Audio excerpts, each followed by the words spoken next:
Hi, boys and girls. Our story today comes from the year 1858, and it's called John G. Paton and the Cannibals. There are very few places in our world anymore where there's cannibals. Cannibals are people that hunt down and they eat other people. Ooh! John Paton. He was from Scotland, and he worked for the Presbyterian Church. He was sent as a missionary to some of the South Sea Islands, and one of our stories today comes from Tana. Well, I can't tell you all the oodles and oodles of stories and how God saved him over the years, but I'm going to tell you little tiny clippets of his life as a missionary. Well, Mr. Pat, he went and he found a place in the bush and he built himself a house. Eventually, he built a church there as well, but we're getting ahead of our story. One day, it was getting toward evening, and for months, the natives in the different villages had just given him no end of trouble. One night, he was awakened from his sleep by pounding and pounding and pounding on his door. But a strange thing happened. A tiny little terrier dog had come to live at his house, and Mr. Paton was glad to have his company, every single night. And during the day, Mr. Paton prayed to the God of heaven. He called him the Lord Jehovah. He would pray to him and ask him to help him through that day. Well, this night when that horrible pounding was on his door, and he peeked out his window and he saw a whole group of armed natives out there, and he knew they wanted to get into his house, and he could even become dinner by the next day. But then that little tiny terrier dog, it started barking and barking and barking, and those natives, when they looked in the window, they could see that little dog. Mr. Paton, he never knew if in answer to his prayers, if God made that tiny little dog look gigantic. He never knew. But for some reason, when they peered in that window, they all ran away as fast as they could into the bush from that little tiny dog that couldn't have hurt them. That was the first of many incidents that happened. And one day, word had got to the missionary. There were some of the people that had turned their hearts to God, and they would come warn the missionary when they heard that there was going to be trouble. Well, this was one of those times. He had been out telling people in different villages all over about Jesus. Well, then he got the warning that there were villagers all along the coast that were gathering together, and they planned to come kill him. Well, he was already quite away from his home, but he realized as darkness was coming on and he could see little fires from the different villages, he knew that they were getting ready to come get him. All that day, he had taken the trails that led him down to the beach. But when darkness came, he wanted to get to his home. So he prayed to God and he started climbing up the embankment from the beach up to where the bushes were. where he thought he could hide. Well, it took him a long time, and it was really, really dark when he got up in the bushes, and he started to head toward home. And then he could hear the natives dancing around their fires, and he knew some of their language, and he knew what they were saying. And he thought, I can't get to my house. By then, it was very dark. He found the smooth little path that went back toward the edge of the rocks. And way, way down below was the ocean. But he couldn't find the path that he'd come up to get up above the ocean.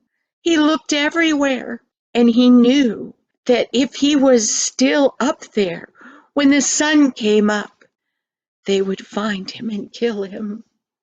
So he started working his way along that cliff. There was a place where the rocks went straight down, and the ocean waves came right up and splashed against those rocks. But that was the only place where the rocks weren't all jagged, sticking out. And he thought, what can I do, God? And then he got a thought. If he could go to that place where the rock was almost straight down and there weren't bumps and juts of rock sticking out, maybe he could just slide over the edge and go down, down, down, down to the ocean. Now, if he hit it during high tide, he would probably drown because he couldn't get out of that rolling ocean waves. But if he were to get it at low tide, he would land in a small amount of water and just hit the sand, and maybe he wouldn't be hurt. It was his only choice. Finally, feeling along the edge, he found those rocks that went straight down. And he prayed, oh God, help me. Don't let me break my legs or something when I hit. And he had listened, but he couldn't hear those waves hitting the rocks. Maybe it was low tide. So he grabbed his clothes. He didn't want them to be ballooning out so that they could catch on anything as they went down. He wrapped them as tightly around himself as he could. He got to the edge of those rocks. I've got to do this. He'd already prayed. He knew God could do miraculous things. He'd helped him numerous times. So he sat on the very edge of those rocks, and he bent his head down as far as he could, because when he went down, he didn't want his head flying back and forth, hitting on the rocks and maybe knocking him out. And he put his legs straight out, then straight down, and over the edge he went. Whoosh! It probably didn't take him a long time to slide down that long embankment, but it felt like it was taking a long time, and he felt like he was flying. But he kept his arms closed, he kept his head down, and he kept his feet straight down.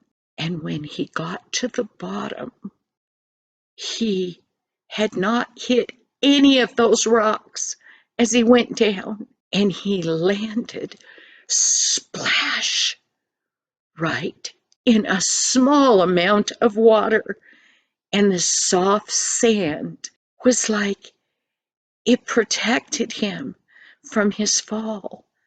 Well, it was still very dark. So he headed down that beach. He knew that not too far down was a village that had come to love Jesus. It was still pretty dark, but over the ocean he could see a little tiny bit of color, and he knew that dawn was coming. Well, he scampered up the side. It wasn't as far up here, so he climbed up the rock, and he knew that that village was a little ways away. And as quiet as he could, he moved as fast as he could. And when he got to that village, they have to know me. So even though it was kind of dangerous, when he saw people in that village, he said, "I'm your friend. I love you." And they recognized him. And he went into the village and he said, "Could you help me, please? I will give you fish hooks if you can take me back to my home, back through the bushes." Well, he didn't know how to get there from where he was, but the men wanted the fish hooks. Plus, they liked the missionary who they called Messiah. And they started quiet as they could through the bushes. And they got him back home. It was a wonderful thing. And oh, yes, he remembered to give them their fish hooks when they got there. And he thanked them so much.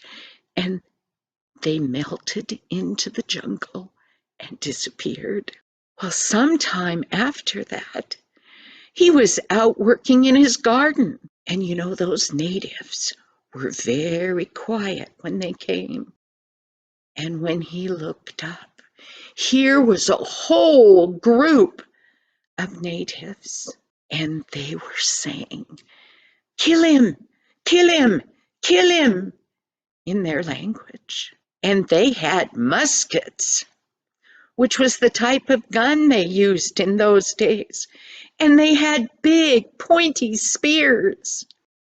Well, the missionary, there was no place for him to run and hide. So, quietly in his mind, he asked Jesus to help him. "There's nothing I can do." Then he turned around and he looked at those natives and he smiled at them. How could you smile when you're terrified? He said, "Hello, friends." And he kept working in his garden.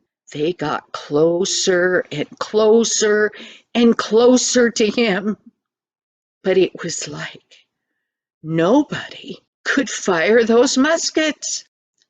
As he stood there working in his garden, praying all the time, those oodles and oodles of natives disappeared into the jungle. He didn't know whether they'd seen something, whether they'd heard something. Well, he was all right again for a while. And then one night, he woke up and through the windows, he could see orange light flashing. He got up and he peered out the window, and the church was on fire. Oh no! He ran outside, and some of the villagers from the other village that were his friends had come running, but they didn't know what to do. Well, all around the little compound where the missionary lived, they had put up a bamboo fence to keep the animals out of the garden. But what was happening was the flames from the fire in the church were jumping over to that fence. And the missionary, he knew that if that fire got all the way around, it would burn up everything in that compound. He ran out and he started beating the flames. And when he realized he couldn't do that, he started pulling up the fence and throwing it out of the way, far away. He didn't know what else he could do. And then he saw once again a whole group of those natives standing there all armed. They were dancing up and down. They looked so angry. Yes, they had caught the church on fire. Now All they had to do was to kill the missionary and burn down his house. But the missionary was praying to God. God has 100 ways to keep us out of trouble. And as those natives started rushing toward the missionary and toward his house, the missionary heard a noise. And it was obvious that those natives had heard it too. They stopped and they started to look toward the south. What was it? And then they could see the jungle being all blown by a mighty wind. And up in the sky was a big dark cloud. And that wind and that big cloud was coming as hard and as fast as he could, right toward the missionary's compound. Well, Mr. Paton, he just stood there. And you know, some of those other natives that had learned to believe in Jesus, they were standing there and they said, "Him God's wind, him God's wind." And when that wind blew, it blew away from that burning church, away from the rest of the buildings on the compound. And then that big cloud, it got right over top of that compound where that church was burning. And that cloud let loose a rainstorm like they hadn't seen, except during a hurricane. It wasn't very big, but it was a mighty cloud. And the natives, the ones that loved Jesus started jumping up and down and said, "It's Jehovah God's wind and rain. It's Jehovah God's." And those natives, with their guns and their spears, they started talking to each other in frantic voices. And they went, "It's Jehovah God fighting for him. Get out of here." And they ran away. Well, they weren't able to save all the church, but the house and the rest of the compound were saved. I have one more short little incident to tell you. You know, the Bible, Jesus told his disciples, if you're persecuted in one place, go to another. And the people that had accepted Jesus and the missionary, almost every day now, there were people trying to kill them and to get at them. And of course, those bad natives were cannibals, and they didn't want to be eaten. Well, Mr. Paton and another missionary and his wife, the Matsons, they were clear down by the beach, and they could hear, and they had been warned that the natives had all gathered together, the ones that didn't believe in Jesus, and they were coming to kill them. They were trapped. But John Paton, there's nothing impossible for our God. And he started to pray. He really didn't know what to pray for, but he prayed that God would take care of them. And as those natives got up on the rocks above where those missionaries were standing on the sand, getting ready to throw their spears, the missionary looked out the water and he pointed and he said, "A ship, a ship." Well, it wasn't time for the ship that they traded with to come, but there was a ship. Those missionaries, they started to make signals to that ship, and the ship came close enough that they were able to yell, "The cannibals are after us. Can we go with you?"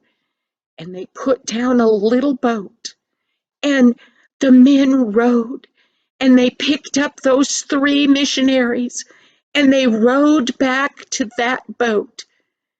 And the missionaries went to work on another island. Well, eventually, Paton did come back to Tiana, and many people learned to love Jesus. It's not just the missionaries, boys and girls, that God can help and save. He can help you too. Thank you, boys and girls, and I'll see you next week. Bye-bye.